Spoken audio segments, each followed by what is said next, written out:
Good morning, brothers.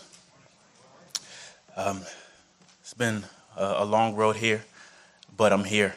And I really want to just give God thanks for two kind of broad categories of things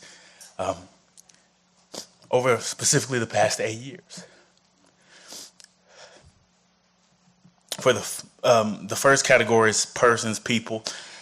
So first of all, the Father, the Son, and Spirit. The Father for predestining me, the Son for living and dying for me, and the Spirit for putting that work to my account.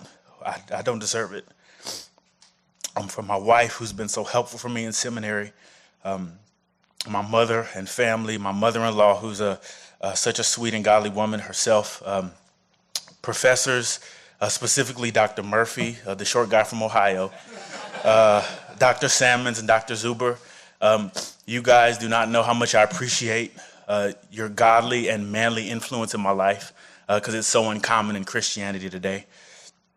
Certain sim guys, Josiah Buzenitz, Joseph Rios, Dean Miera, among many others who've had such an effect on me.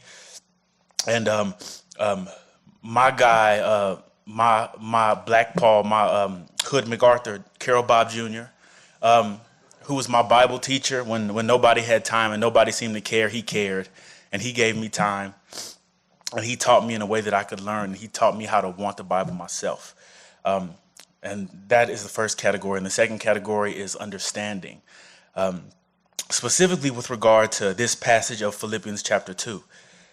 Work out your salvation with fear and trembling, for it is God who is at work within you, both to will and to work for his good pleasure.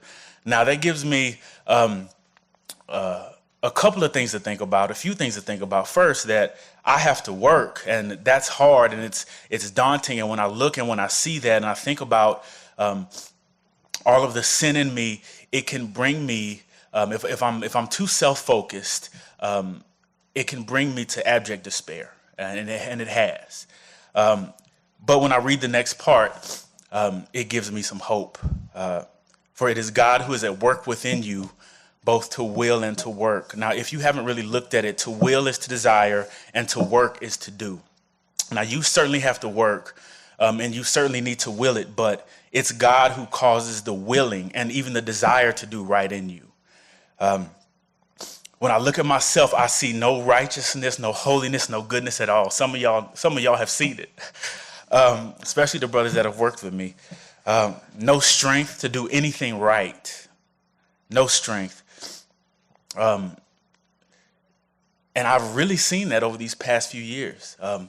Now, while you're in seminary, if you're brand new here, or even if you've been here for a while, now God might use a few things to really humble you and bring you to the point where you know you ain't got nothing in you. Okay? He might bring sickness, physical illness, sin, your own, or even others, and your schoolwork. That's one that y'all can really relate to. Now, I've had to deal with all three of these things. And schoolwork has probably been one of the hardest on me over these past about 5 years. And some of y'all may say the same thing. The amount of schoolwork, the mountain of it, you probably say, what is wrong with these professors? Some of you, I've heard from some of you, I know y'all believe that some of the professors deserve a rebuke.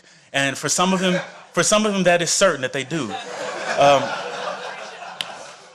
But in all that, what you need to know is that God is trying to work something in you right now. And he's trying to help you see that you have no strength in yourself.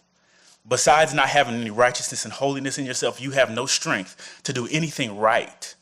None of you. I don't care how smart you are or any of that stuff. That stuff doesn't matter. What matters really is you depending upon God.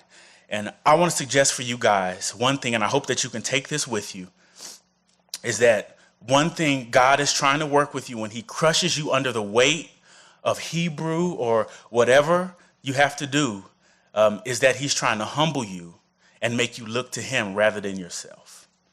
I hope that blesses you, brothers, and I hope that helps you. God bless you.